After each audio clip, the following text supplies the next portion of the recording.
Ora, vamos lá. O Jorge Jesus está chateadíssimo com o futebol saudita, com a Liga Saudita e com as arbitragens que estão na Liga Saudita. A penalidade do Malcom é penalti em qualquer parte do mundo, só não é penalti em El Salvador. Este árbitro, o presidente da arbitragem da Arábia Saudita, está a mandar árbitros para arbitrar o Al Hilal da El Salvador. Que é isso? Mas em El Salvador há futebol? É legítimo, claro que sim. Não é o primeiro nem vai ser o último treinador a falar sobre arbitragens no futebol. No entanto, é assim que se fala, Jorgito? Epá, não me parece a forma mais simpática de se dirigir a uma equipa de arbitragem. O árbitro X é mau, tomou uma má decisão. A Liga Saudita tem a capacidade de contratar todos os árbitros que eles queiram, Pierluigi Collina se for preciso, para fazer lá uma academia de novas arbitragens e tornar aquilo ainda mais inacreditável do que já é. Eventualmente sim. E isso são perguntas pertinentes. Agora, se há futebol em El Salvador, até porque, surprise, surprise, existe futebol em El Salvador. Mas antes de irmos para lá, antes de falarmos sobre o futebol de El Salvador, vamos falar sobre o homem que originou isto tudo. Não o Jorge Jesus, mas o homem que está no meio do vulcão, ou seja, o árbitro que gerou estas críticas todas. Falamos de Ivan Barton, árbitro de 34 anos. Ivan Barton já apitou vários jogos da CONCACAF, da Liga Salvadoranha, da Liga dos Campeões da CONCACAF, já arbitrou também a Copa América e no Mundial, no Qatar. Ou seja, Ivan Barton não é um árbitro qualquer. Aliás, no final de 2024, pela IFFHS, ou seja, a Federação Internacional de Estatística do Mundo do Futebol, disse que Ivan Barton estava na lista dos 20 melhores árbitros do mundo. Se podem contestar, se vão contestar, isso é outra coisa. A verdade é que o senhor é reconhecido pelos pares, inclusivamente por uma organização externa, ou seja, o homem tem valor e é reconhecido pelos pares. À exceção de Jorge Jesus. Ora, Jorge Jesus não reconhece bem o valor deste Ivan Barton e, mais do que isso, não reconhece que no futebol de El Salvador existam árbitros capazes de poder atuar e de arbitrar jogos da Liga Saudita. O que significa que não é por não conhecermos determinada parte do mundo que ele não exista. Portanto, é abrir um bocadinho as mentes, Jorge Jesus, e inclusivamente aceitar de que em federações menos conhecidas no mundo do futebol podem haver sim bons profissionais. Agora é óbvio, não vou ser tonto, não vou dizer que o futebol de El Salvador é um dos melhores do mundo, que o futebol em El Salvador é das coisas mais inacreditáveis que existe. Por exemplo, se olharmos para o ranking da FIFA, El Salvador está na posição 83, não é necessariamente uma grande posição, mas está à frente de países como o Gabão ou como Angola até. E não muito mais longe está a Arábia Saudita no posto 59. Por exemplo, Jorge Jesus, quando saiu do Sporting para ir para o Al Hilal, na sua primeira experiência pelo futebol saudita, nessa altura, na data em que ele assina contrato, a Arábia Saudita estava na posição 68 e El Salvador estava em 72, ou seja, não muito distantes os dois países e o seu futebol. E se recuarmos um bocadinho mais, em 2012, El Salvador estava na posição 49. Mas a verdade é que o ponto não será aqui comparar o futebol saudita com o futebol de El Salvador. Esse não é o ponto deste vídeo, até porque com um olhar rápido e bastante cru podemos tirar a conclusão de que o futebol saudita é claramente melhor do que o de El Salvador, tem muito melhores jogadores, muito mais dinheiro, muito mais infraestruturas, logo vai atrair melhores profissionais. O ponto é, e a pergunta que se impõe é a seguinte: existe futebol em El Salvador? Existe sim, existe há mais tempo do que na Arábia Saudita. O primeiro jogo oficial da Seleção Nacional foi em 1921, o primeiro jogo que se realizou foi em 1899. Há um dado engraçado sobre este primeiro jogo da Seleção de El Salvador, que venceu por 5-0 a Seleção das Honduras, e nesse jogo Gustavo Marroquino fez os 5 golos, ou seja, o primeiro marcador da Seleção de El Salvador fez logo 5 golos. Outra nota importante é que participaram na Copa do Mundo por duas vezes, em 1970 e 1982 em Espanha. Tem um estádio belíssimo, o Colosso de Montserrat. Outro dado muito engraçado sobre estas duas seleções, El Salvador e Honduras, que se defrontaram no primeiro jogo oficial da seleção de El Salvador, tem outro dado bastante interessante, não muito harmonioso, não muito pacífico, mas aconteceu em 1969, naquele que foi a Guerra do Futebol. Nessa altura, as duas seleções estavam na luta pela chegada ao Mundial de 1970, e o que é que acontece num harmonioso sorteio? Calham as duas seleções para jogarem entre si para decidir quem é que avança. Isto em junho. Foram 3 jogos que decidiram quem é que avançava para o Mundial de 1970. O que é que acontece nessa altura? Um grande conflito armado entre os dois países, um conflito militar com muitas mortes civis, e por isso mesmo aqueles embates, aqueles confrontos foram chamados da Guerra do Futebol, A verdade é que o conflito aconteceu um pouco mais tarde, durou apenas 4 dias, em julho, e os jogos foram em junho. Ainda assim, durante esses jogos, houve muitas lutas entre as torcidas, houve muita porrada, que não foi nada agradável e que potenciou ainda mais as tensões entre os dois países. É tempo de conhecer os clubes de El Salvador, porque sim, Jorge Jesus, existe futebol em El Salvador.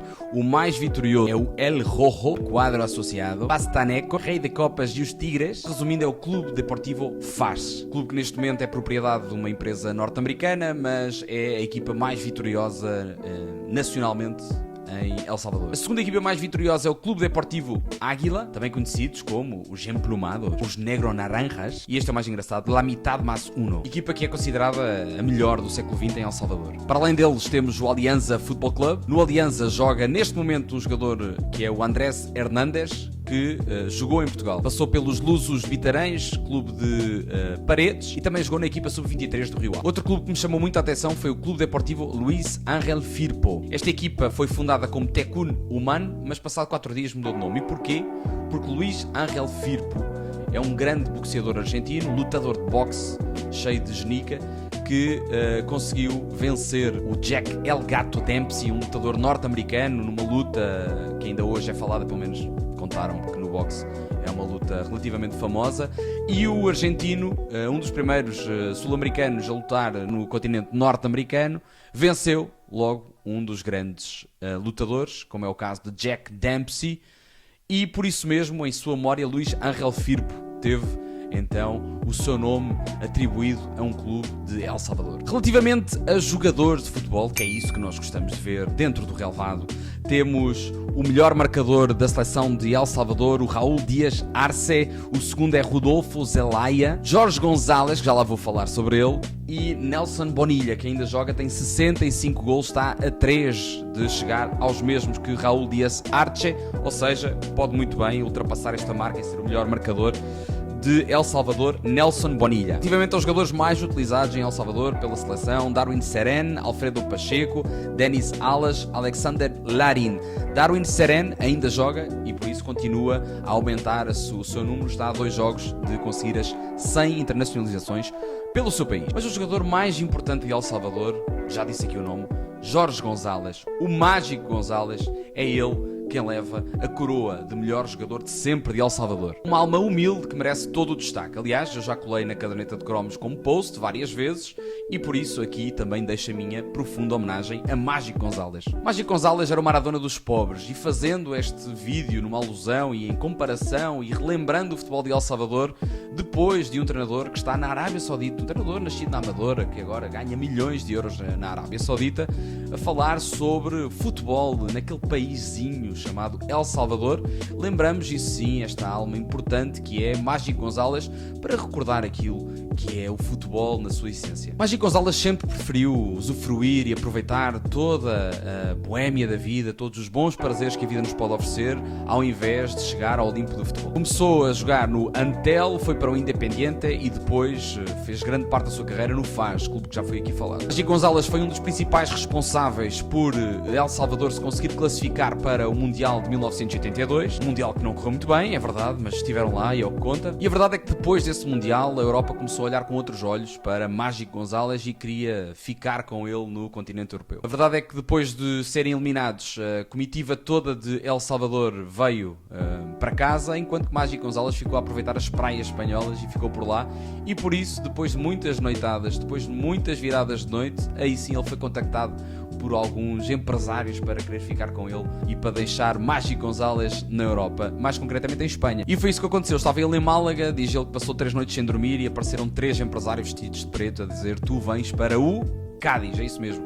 Ele assinou pelo Cádiz, um clube modesto, na altura na 2ª divisão, mas Mágico González ficou mesmo muito seduzido com o sul de Espanha e por lá ficou. Na sua primeira temporada, em mais de 30 jogos, fez cerca de 15 golos, o que para um médio era um valor bastante significativo e ajudou bastante e contribuiu bastante para a subida de divisão, a subida do Cádiz para a 1ª divisão. Para terem noção de quão apaixonante era Mágico González, vou só deixar aqui o registro. David Vidal, na altura treinador dele em Cádiz, que dizia o seguinte: nunca vi um jogador com tal qualidade técnica. Um dia ele começou a fazer malabarismos com um maço de cigarros. Uma laranja é redonda, mas um pacote de cigarros é retangular.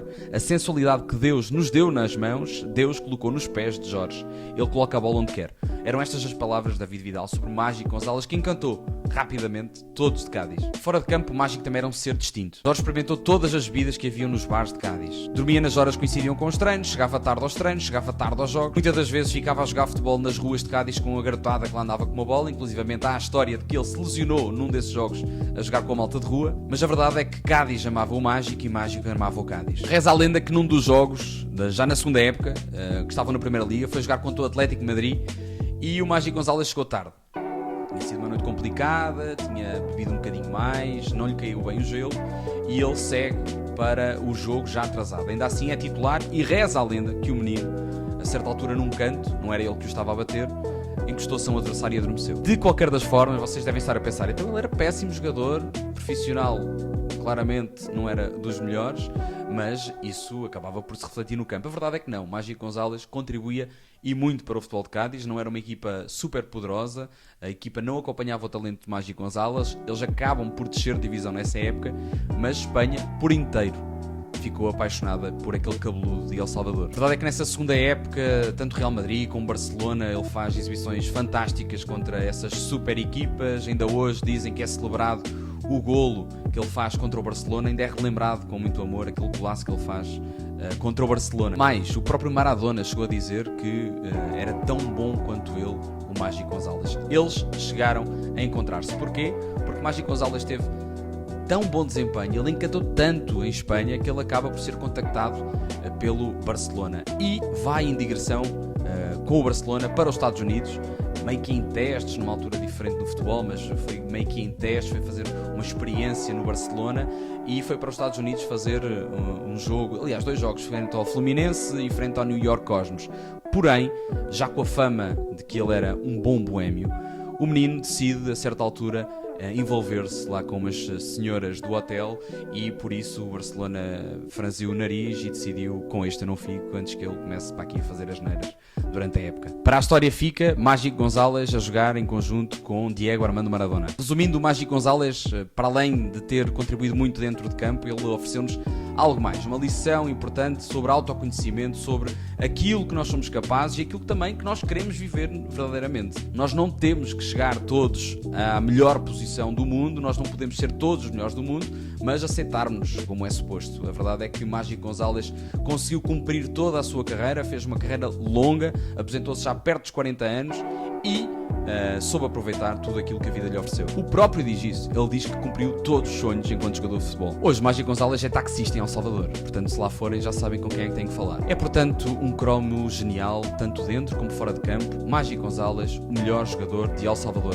Resumindo e respondendo à pergunta de Jorge Jesus, meu querido, sim, existe muito futebol em El Salvador. Apenas um bocadinho mais puro e menos artificial que o da Arábia Saudita. Espero que tenham gostado, deixem o like, sigam o canal e virão mais vídeos por aí. Um abraço no coração e até sempre.